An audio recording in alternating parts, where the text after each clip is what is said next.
beautiful. And the brains are not working. The tools between the legs, they suffer. When a country, when a continent is resourced, attractive, profitable, but leadership, HR, it's not working, the resources of those countries, they go to waste. We say, therefore, you can cut this clip off if it is too strong. The of a drunk woman does not belong to her. It belongs to the other sober. The resources of a country that can think, they are taken away by those that are sober. You ask me, what's the problem? Our leadership is fast asleep.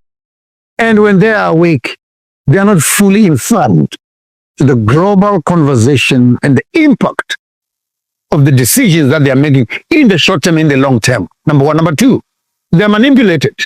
Number three, they are compromised in such a way that some of them have not been in power legitimately, but they've actually gone to the West, they've been trained there, they've been assigned, they've been sponsored, and they've been placed into positions of power to maintain a certain narrative. Look at Cameroon. Biya. France is running Cameroon. Biya is sick in hospital. The country is running under the supervision of Macron. And then you ask me, what's the problem of Africa? Yeah. It is it. The problem of Africa is Biya. I'm not saying Biya is an individual, but the state of mind, the gullibility, the insensitivity, the cruelty of a leader selling his people for the sake, even Venezuela. How does one army general to receive $30 million in cash to sell his own president? And when he's finished selling his own president, 350 people are dead. And he takes his bag of money and walks away. And those 300 people are Venezuelans. And he feels nothing. Part of collateral. And you're asking, what's the problem? It's not an African problem. It's not an African problem? Human problem. It's a human problem. It's a human problem. Even Europe. Because you say, like, you mean it's not limited to Africa.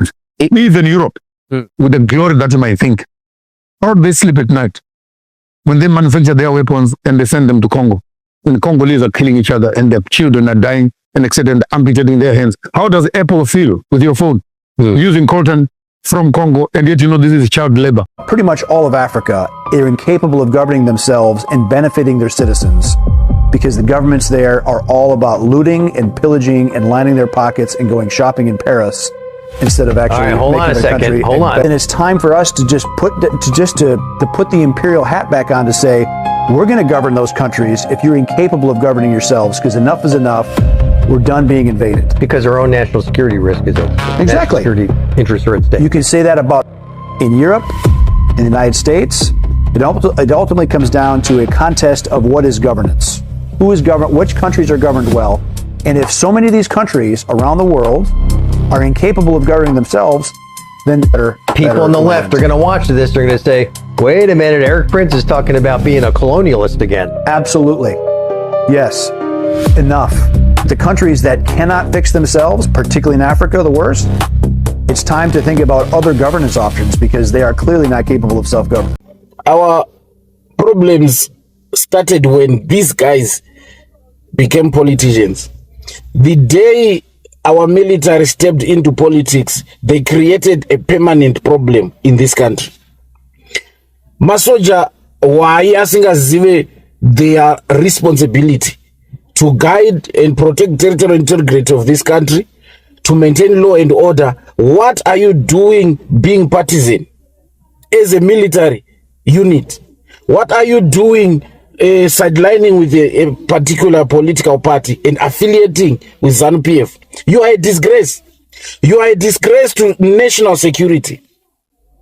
Masoja edu mno Zimbabwe, they do not know what they stand for. They do not know who they are. One identity crisis. What are you doing in politics? If you are the problem, because if our military knew their place, there is no political party whatsoever that was going to mutilate the constitution, to rape the constitution the way ZANU-PF is doing. Vanopiwa manye mwene army, ne military. And to make matters worse, you are the least paid. Mashoresa chisoja. Chisoja chakashoreka mZimbabwe to the core. Konangala Torinan is doing better in that uniform. Anotopa chiremerera to that uniform. Madzikisira chisoja mZimbabwe to the extent of being political puppets, of aligning with political parties. What kind of a security are you? You are a disgrace. Njede does not care about you, ordinary soldiers. Tafumane does not care about you, ordinary soldiers. These are criminals disguised in uniform, facilitating looting in this country. If our military was disciplined, if our military, haina hunu army Zimbabwe, so to say, it's an embarrassing unit of criminals, political mongers, killers. The only thing you do is to wear that uniform. Monzi manyamunoro wanu kumabvuku, manyamunoro wanu kubudiriro, ende munoro wanu kumfakos. Makabata zifuti zvekudhara, hey, misoja, Henry Gunners. That's why you paid peanuts. You don't know your place. Disgrace. You are a disgrace. It's a woman, you think you are the best thing that ever happened to her. No, you are not. You are not. Doesn't matter who you are. You are just a human being relating with this person. As long as they still want to relate with you. If they reach a point where they don't, accept. Thank them for the time that they gave and walk away. That's just the way it should happen. And then I hear, and the Chief Justice mentioned that there are many divorces that are coming up or have been filed, and people are alarmed. Why are you alarmed? You should celebrate that people who have been together have reached a point, and now have reached a point where they don't want to be together, have taken the route that we have laid down to go and break this union. That's what has to happen. Because if it doesn't happen this way, it may happen in other ways that we don't want. And the problem again with the law itself, is that, and that is the challenge that I faced with that couple. It says it's a no-fault. We are a no-fault divorce country. In other words, you don't need to establish fault. In other jurisdictions, they just say, we have irreconcilable differences, and it's enough. In our jurisdiction, you have to say, I caught this person with so and so, and then I chased them, and then this, and then you have to, you actually have to embarrass yourself in order to get out. Yet when you walked in, we didn't interview you, we didn't ask you questions, we didn't even check whether you and this person should even get together. Because maybe if we had at that point, we would have told you, this is not the right thing for you to do at all, or at any rate, not now. But we didn't do that. So to get married, you have to get a witness. The spouse gets a witness. You go to the marriage officer's office, and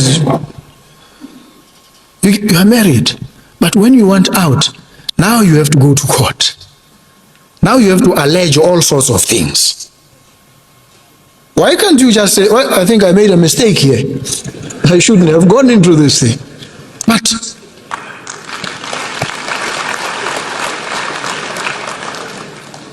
so in a way, the way society itself looks at these relationships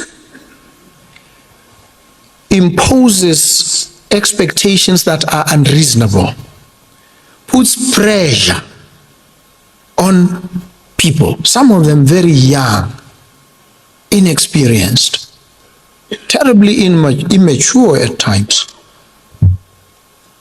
And when they run into problems, we act shocked.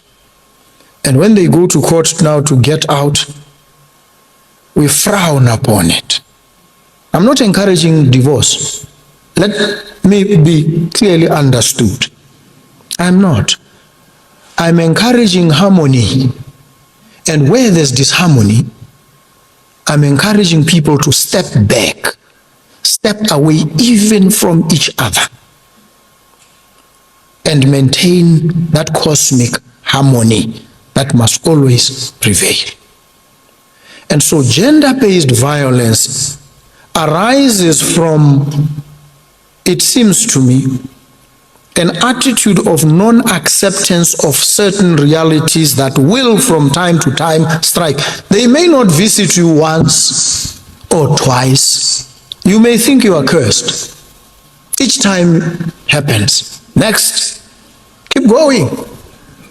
Keep going. As long as you're alive, close the chapter and open a different one without violence, without any recriminations. Because when we sit here and we theorize about these things, they become so detached, so distant. It looks like there are others in society who are immune. No, pastors, professors of whatever subject, everybody, we are all human. And let us accept and understand, so that if the person looks like they want to get out, help them get out.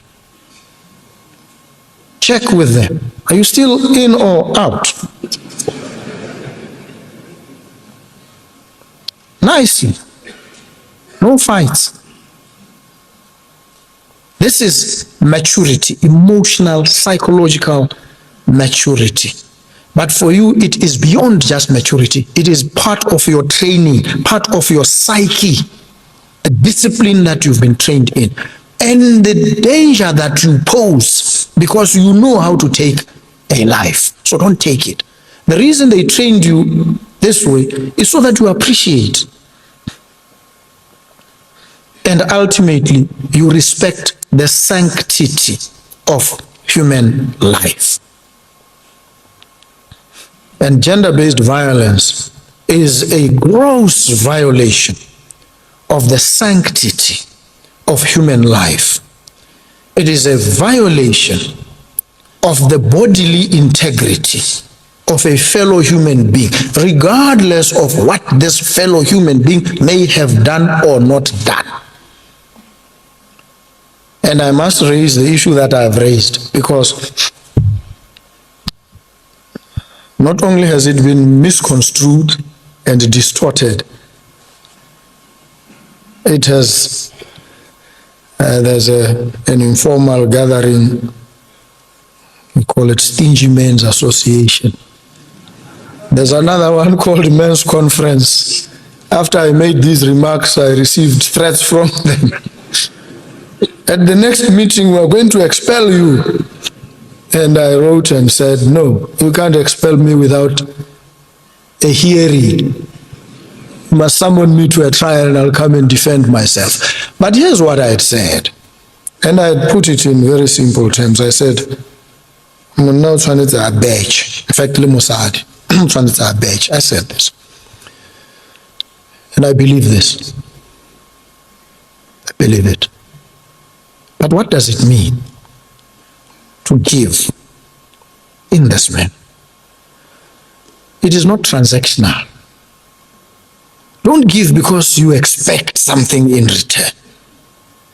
Don't give because you are buying a favor or you impose a set of expectations about your gift or your giving. No.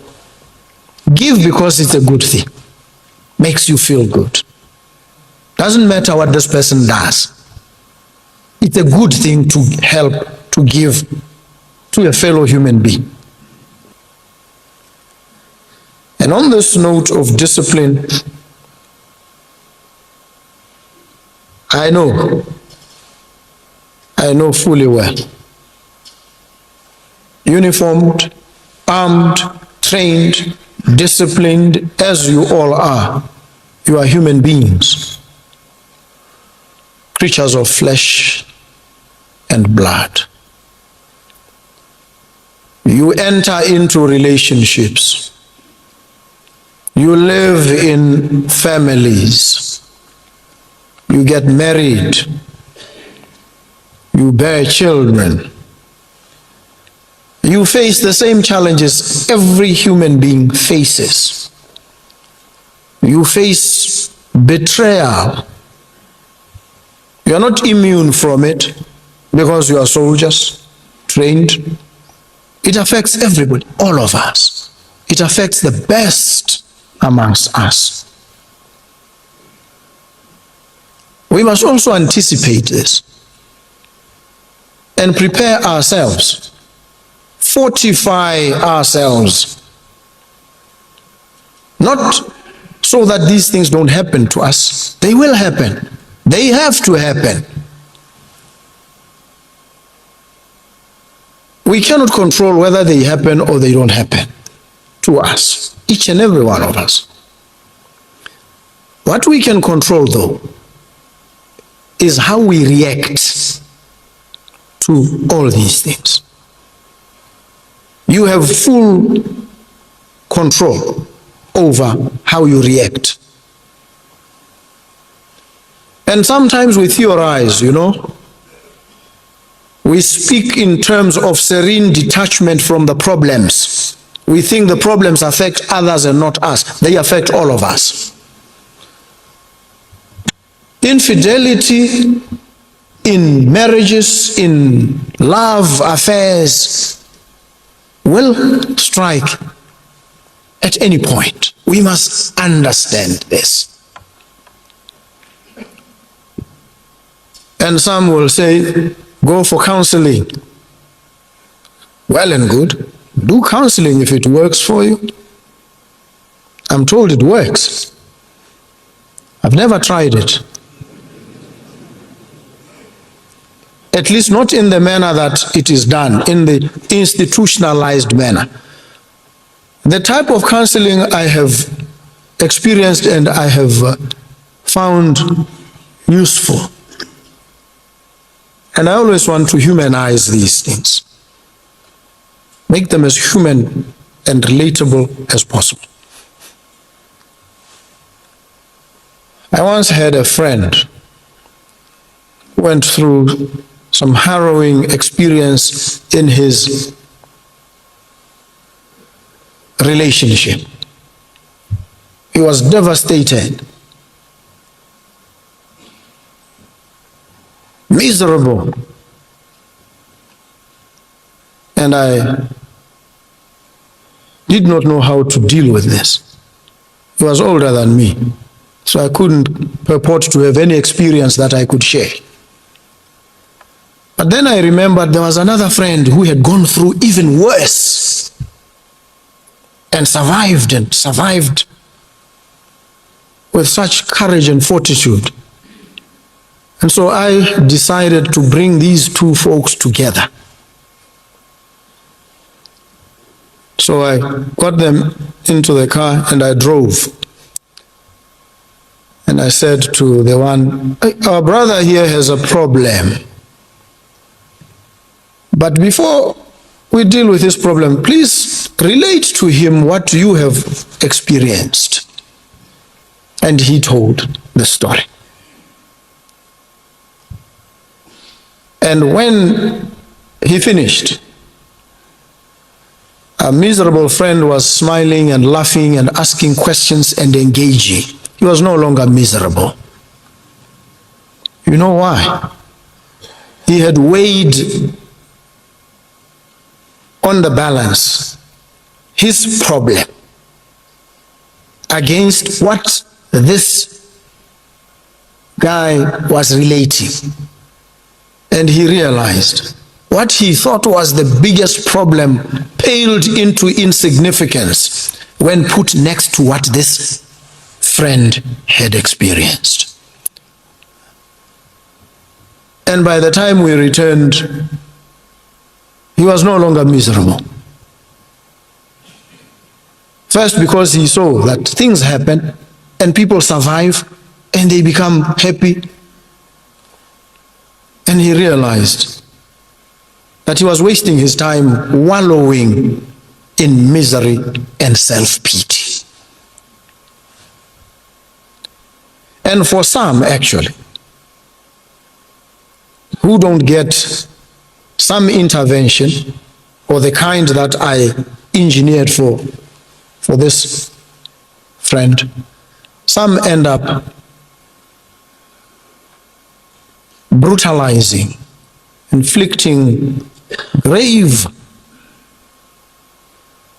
injuries, and even taking lives. It happens. It has happened in relation to some of us, not all. On a tiny, minuscule scale, it is still important. It still taints the disciplined Botswana Defense Force. And we need to deal with it. We need to anticipate these challenges and remain in full control of how we react. How we react. And sometimes you must react by not reacting at all.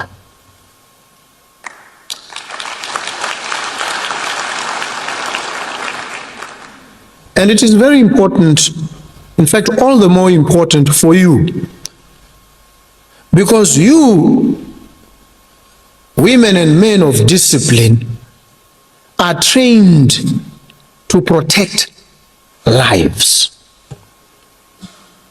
You are trained in the use of lethal force. You are experts. You can put together some contraption and kill someone. You know how to do it. You are trained. That's all the more reason why you must never use these skills to take the life of a civilian or take any life in any non-combat situation.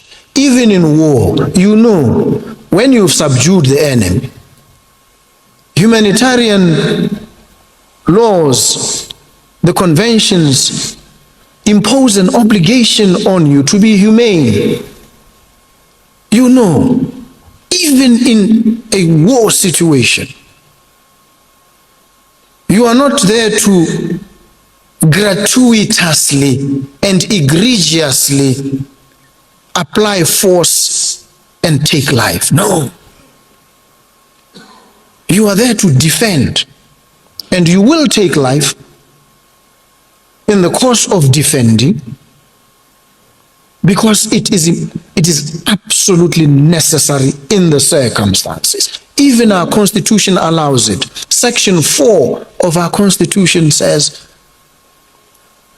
as it recognizes the importance of life, you can take another human's life where you are defending your own life or the lives of your family members. In fact, the Constitution is so generous as to say under Section 4 that you can take life in the defense of your property. We know. But you are trained. That is why you have a red book, I think it is red, regulating the use of lethal force. You account for every bullet. It is strictly regulated because you are women and men of discipline. How then can we deploy these special skills? Not to defend, not to protect, but to maim and kill. It soils the good name of the Defense Force. It tarnishes the disciplinary record of the Botswana Defense Force. But these things are real. So we need to find ways of engaging with our troops, sensitize them to the fact that these things will happen. We are not angels, and we are not in heaven here.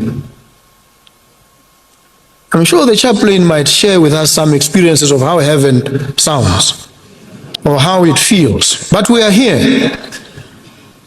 And in this world, which is not heaven, things will happen to all of us. Doesn't matter who you are. But what is critical, what is dispositive in any situation is how you yourself conduct yourself, how you react.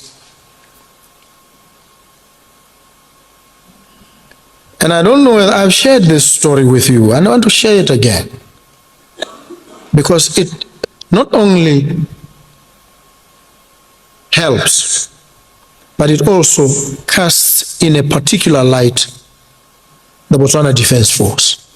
I must have told you that when I was out in private practice as a young attorney, a senior officer of the Botswana Defense Force came to my chambers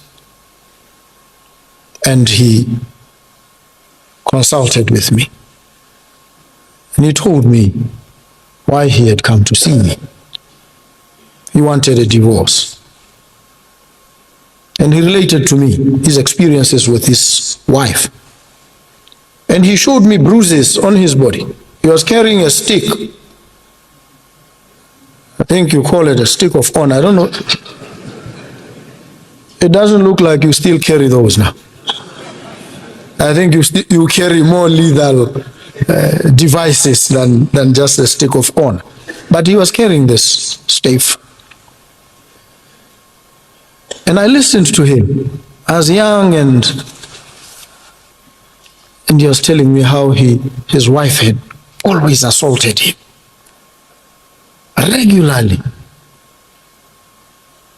And I'm looking at this guy and thinking to myself, and I'm getting angry as he's speaking. Very angry, actually. Angry at him. Because I'm looking at this guy is a soldier. He's telling me he was being beaten by his wife. This is a man who's supposed to protect me. I'm totally unprotected here. So I'm looking at him and waiting for him to finish. Because I was saying to myself, when he finishes, I'm going to tell him, brother, you don't need a lawyer. You need a bouncer. Somebody who can go and beat the daylights out of your wife and teach her some discipline. That's what I thought then.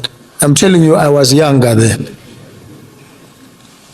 Not as wise as I may be now. And so when he finished, when he was about to finish, he said to me, I'm sure you're wondering why these experiences happen and I've done nothing about them. He says, 2 reasons. The first is that I grew up in an abusive family situation. And I vowed to myself as I was growing up that I would never, ever lay a hand on a woman. He says that's the first reason. And he says the second reason is this, that on account of what this woman has done to me over the years, if I flipped and laid a hand on her, I would not stop. I would kill her. The pain and the anguish of what I've gone through would make it difficult, in fact, impossible for me to stop. So I'm not as he was saying this, my whole attitude towards him changed completely. I developed immense respect for him. I saw in him a man who was so disciplined that in the face of physical abuse, emotional brutality on himself, he still could maintain the fortitude to remember what he had vowed to himself and act with such restraint in those difficult circumstances. A senior high-ranking member of the Botswana Defense Force. And it cemented my respect for the Botswana Defense Force, because I thought to myself, no, he must be trained. He's disciplined. He's not like me. That's why I harbored the thoughts that I did. So I learned. So some of the learnings are from the experiences of other people who've gone through trauma. They must teach us so that when these circumstances strike, we are able to detach ourselves and not react. And this is the advice I want to share with you. As members of the disciplined forces, but when these circumstances strike, remember your training. Remember the discipline. Keep the discipline. When your partner steps out on you, it is not an indictment of you. It is not saying you're a failure. No, not at all. It's not about you. It's about them. Don't make it about you. Don't appropriate somebody else's faults, foibles, and shortcomings and make them part of your identity. Don't do it.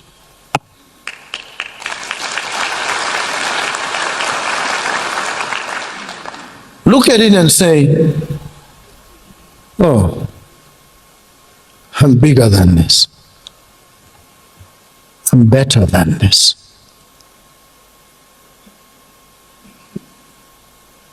And at any rate, it could actually be a blessing. Sever ties with this one. You might stumble upon somebody who's better. It's not guaranteed, but it doesn't matter. That's life.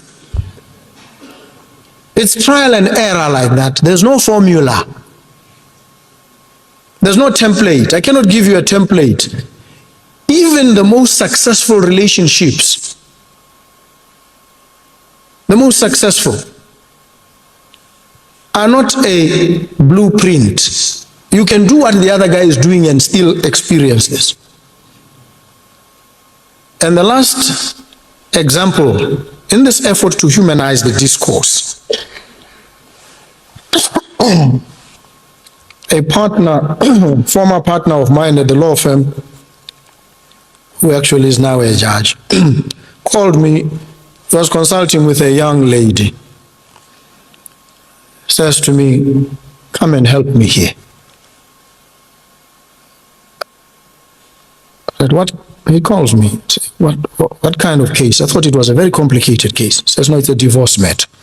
I said, you're calling me to come and help you consult over a divorce? He says, yes. So I walk into his office and I sit there with him and the client. And the lady says, I want a divorce. I've told this man. I said, oh, okay. What is the problem? She says, there's no problem. I sit up and look at her. I said, no, but you are here. She says, yes, I'm here. She says, well, there must be a problem. She says, well, maybe there is a problem, but the problem is that there is no problem. So what do you mean? Says, no, this husband of mine is a good guy. If I could write a reference, he is the ideal man. I know what time he knocks off, and I know how long it takes him to get home, and he gets home, and he's always home. He's a gentleman, par excellence. He's a decent guy. I'm listening, and I say, so what is the problem? He says, exactly this that I'm describing to you is the problem. You realize how life can be. The average, not even the average, in fact, the majority of women, when asked to describe the ideal husband, would describe exactly the guy that this lady had. And she understood this, but she said, life is so boring. What? It's boring. Then I realized.